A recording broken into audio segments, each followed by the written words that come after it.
Abbiamo avuto questo incontro molto piacevole, ha più o meno sottolineato tutti i punti che ora vado a elencarvi. La situazione è stata praticamente condivisa dal Presidente, se non proprio nelle forme con cui mi sono avvicendato io per risolvere alcune cose, che poi soluzioni per adesso non se ne vedono, se non di capire in che situazione siamo. Quindi la situazione è oggettiva e soggettiva, perché ricordatevi che io ho toccato centinaia di comuni, sono andato a parlare con migliaia e migliaia di persone, dai pescatori di Mazara del Vallo agli agricoltori della pianura di Forlì, agli allevatori siciliani, sino ai produttori di formaggio valdostani. Ho girato tutta l'Italia con un camper, quindi ho il polso esattamente di una certa Italia che è dimenticata anche dai sistemi di informazione. L'ho ringraziato il Presidente della gentile accoglienza, anche se mi ha accolto in una sala dove non c'era neanche il segnale telefonico, non c'è il wifi, va bene. Allora, io ho parlato con lui dicendo, l'ho ringraziato per la sollecitudine e gli ho espresso la mia preoccupazione sulla situazione economica, sociale e politica del Paese, convinto che misure urgenti e straordinarie, pari a quelle di un'economia di guerra, perché di un'economia di guerra si tratta, siamo un Paese in macerie, non possono più aspettare oltre, neppure un giorno, non abbiamo più tempo. L'Italia si avvia verso la catastrofe, vi ricordate quando dicevo alla catastrofe con ottimismo? Non c'è più l'ottimismo. Chi è oggi al governo del Paese è responsabile dello sfacelo, sono gli stessi che hanno distrutto l'economia. Questa classe politica non è in grado di risolvere alcun problema perché essa stessa è il problema. Il governo delle larghe intese, voluto fortemente da lei, e gliel'ho detto, tutela soltanto lo status quo e gli interessi di Berlusconi, che in qualsiasi paese normale, di democrazia occidentale, ma normale, non sarebbe ammesso in alcuna carica pubblica e tantomeno in Parlamento. La nazione è una pentola a pressione che sta per saltare, mentre ormai da mesi il governo Letta si balocca con il rinvio dell'IMU, la cancellazione di un punto dell'IVA, senza trovare una soluzione. I numeri dello sfacelo sono sotto gli occhi di chiunque voglia vederli e sono drammatici. Alcune considerazioni. Il tasso di disoccupazione più alto dal 1977, cioè primo anno di rilevazione, il crollo continuo della produzione industriale che si attesterà a meno 3% nel 2013, cioè 3% di meno di produzione industriale significano 2 punti di PIL in meno, significa 1,5 milioni di disoccupati in più. La continua crescita del debito pubblico che è arrivato a 2.040 miliardi di euro, il fallimento delle imprese che chiudono col ritmo di una al minuto, una delle tassazioni più alte d'Europa sia sulle imprese che sulle persone fisiche, parliamo del 44% sino di tasse indirette che arriva sino a oltre il 70%, stipendi più bassi, tra i più bassi dell'Unione Europea, il crollo dei consumi persino degli alimentari, l'indebitamento delle famiglie che quest'anno è arrivato in forma generalizzata a 500 miliardi. È una Caporetto e sul Piave, il Piave non mormora. Il Piave non mormora perché sul Piave non c'è più nessuno, sono tutti nei palazzi a rimandare le decisioni e a fare annunci. Il Parlamento è espropriato dalle sue funzioni, la legge elettorale detta Porcellum è incostituzionale, i parlamentari sono stati nominati a tavolino da pochi segretari di governo, di partito. Il governo fa i decreti legge senza che sia stato dato il tempo minimo per esaminarli, il Parlamento approva a comando. Non siamo più da tempo una repubblica parlamentare e non siamo forse neanche più una democrazia. Il debito pubblico ci sta divorando. Paghiamo di interessi circa 100 miliardi di euro all'anno che crescono ogni giorno.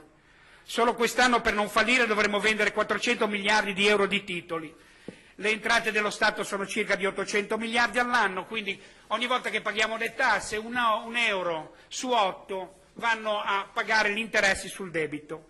Né Berlusconi né Monti né Letta hanno bloccato la spirale del debito pubblico che cresce al ritmo di 110 miliardi all'anno. Gli interessi sul debito e la diminuzione delle entrate fiscali dovute al fallimento di massa delle imprese, alla disoccupazione e al crollo dei consumi rappresentano la certezza del prossimo default.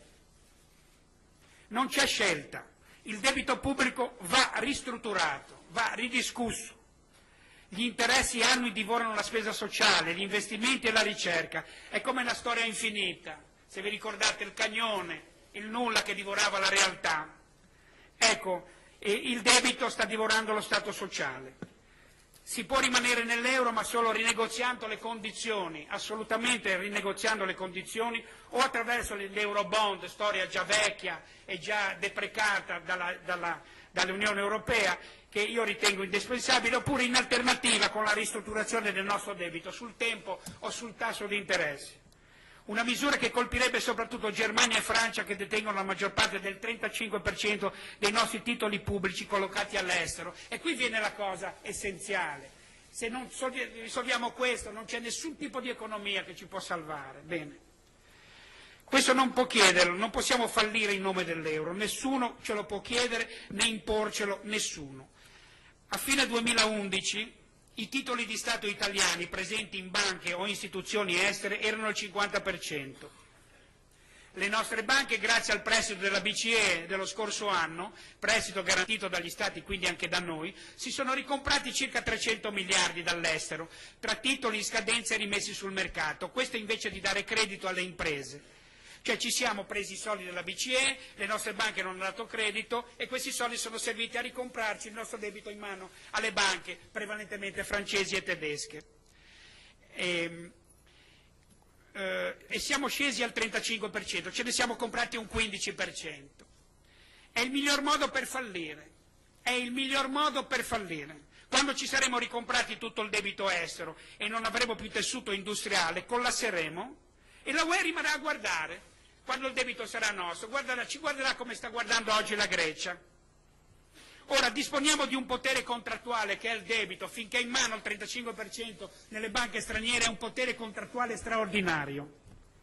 Bene, dobbiamo usarlo. L'Italia ha l'assoluta necessità di aiutare le imprese con misure come il taglio dell'IRAP. Abbiamo già fatto uno studio di un famoso commercialista, uno dei più titolati in Italia, come prendere le risorse e togliere l'IRAP, perché è una tassa estorsiva alle imprese, tassa i costi e tassa sulle assunzioni.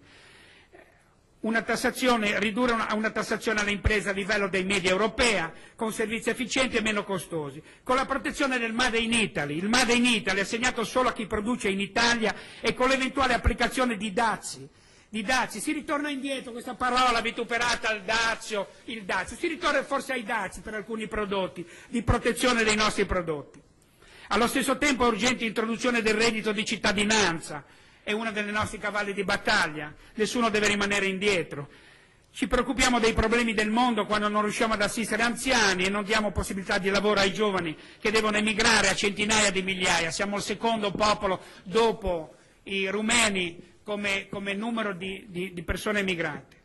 Il reddito di cittadinanza e il rilancio delle PM, delle piccole e medie imprese, è possibile da subito, con il taglio dei 1000 privilegi e alle spese inutili.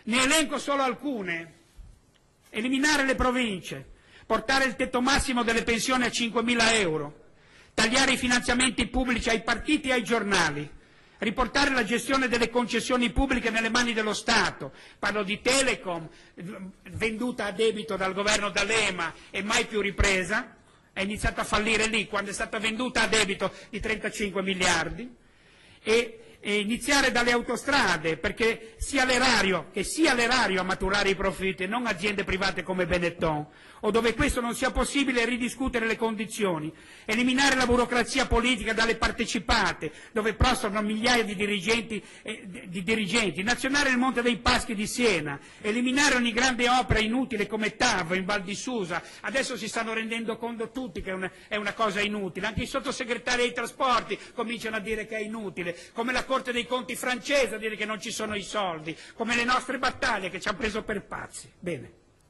E poi l'Expo, un altro sogno, nessuno sa cos'è, nessuno sa cosa succederà a Rho. I milanesi non vanno mai a Rho, figurati se uno di Singapore va a Rho. Sarà di nuovo la speculazione edilizia, sarà di nuovo precariato e sarà di nuovo debito pubblico. Lo sappiamo già in anticipo. Ridurre drasticamente stipendi e benefit dei parlamentari di ogni carica pubblica, cancellare la missione in Afghanistan, costa 1 miliardo l'anno, fermare l'acquisto degli F-35, come dice la nostra Costituzione. Potrei continuare a lungo. Per esempio adesso che vengono fuori i conti, perché forse si dà il caso che nella vigilanza RAI ci sia un signore, un ragazzo del Movimento 5 Stelle, vengono fuori dei conti e veniamo a sapere delle cose che noi sappiamo e che diciamo da anni sul blog. Abbiamo un'azienda che perde 200 milioni l'anno, che ha 13.000 dipendenti, più di tutti i dipendenti di tutte le altre televisioni messe insieme. Abbiamo un ricavo di 1.800.000 euro, di cui 1 miliardo dato per fare lavori fuori. Con 13.000 dipendenti, 1 miliardo di lavori fuori. Abbiamo 166 dirigenti, uno ogni 18 impiegati, ci siamo inventati i giornalisti dirigenti, abbiamo le paghette che vanno da 1,5 milioni a 3, 4, 600 mila del direttore generale, sino all'ultimo che magari il giornalista è dirigente che con le percentuali sui profitti delle pubblicità arriva a 6, 700, 800, 1 milione l'anno. E noi pretendiamo da un pensionato i 135 euro di canone all'anno, con una televisione che perde 200 milioni all'anno. Bene, queste misure non possono essere prese dall'attuale classe politica, perché taglierebbe il ramo su cui si regge. Questo Parlamento non è stato eletto dagli italiani, ma dai partiti e dalle lobby. Non può affrontare una situazione di emergenza nazionale, di economia di guerra, perché deve rispondere ai suoi padrini e non ai cittadini. Però io ho chiesto al Presidente, cerchi di fare qualcosa. Lei si è assunto una responsabilità immane. Cerchi di far abrogare l'attuale legge elettorale in quanto incostituzionale, di sciogliere il Parlamento e di ritornare alle urne se è necessario. L'autunno è alle porte, insieme al probabile collasso economico. I problemi si trasformeranno da politici a sociali, probabilmente incontrollabili. Non c'è più tempo. Lei ha volutamente tenuto sulle sue spalle grandi, ho detto al Presidente, grandi responsabilità quando avrebbe potuto e forse dovuto declinarle. Mi ha risposto che non ne poteva fare a meno, ci credo, una persona che ha sentito questo peso e l'ha portato avanti. Lei ormai è diventato uno scudo, un parafulmine dei partiti che non hanno saputo né governare né riformarsi e da ritenersi nel migliore dei casi degli incapaci. Abbiamo di fronte degli incapaci che vanno lì a votare leggi che non capiscono, che fanno trucchetti nei tempi, nelle modalità, che bloccano le nostre proposte nelle commissioni, che fanno giochetti di ogni genere, facendoci risultare, grazie anche alla vostra complicità, della gente che non fa nulla, quando lavorano loro fino al venerdì sera e questa gente qua lavora fino al giovedì sera, dal lunedì al giovedì, in un momento di adesso, di questa grande riforma che dobbiamo fare, rivoluzione che dobbiamo fare, si lavora di meno, si bloccano le leggi in Parlamento. Abbiamo fatto la legge sull'impianabilità della casa, abbiamo scoperto, se non era grazie a questi signori qua del Movimento 5 Stelle, che il finanziamento di 20 miliardi alla piccola e media impresa non era neanche scritto nella legge piccola e media impresa, ma era scritto alle banche, andava di nuovo tutto alle banche. Dovremmo ringraziare queste persone che sono lì, che hanno ridato indietro 42 milioni di euro, 42 milioni di euro. Gli unici che ridanno indietro metà dello stipendio e danno la diaria, prendono la diaria, rendicontano tutte le spese e rimettono in un conto quello che rimane per fare microcredito o qualche altra cosa. Abbiamo voluto dare un esempio che non ha seguito nessuno. Quale? Eliminazione dei rimborsi elettorali. Quali? Dove sono stati? Andate a informarvi chi li ha presi il 1° luglio i rimborsi elettorali. Quindi, nel migliore dei casi sono incapaci, diciamo così.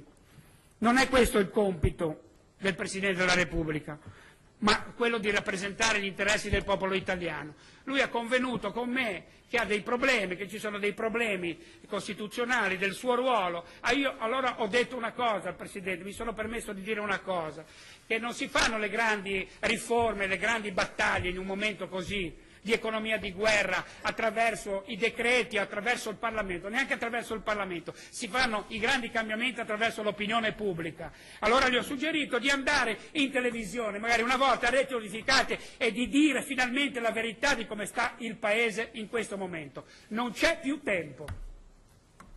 Grazie. Questo è quello che ho detto.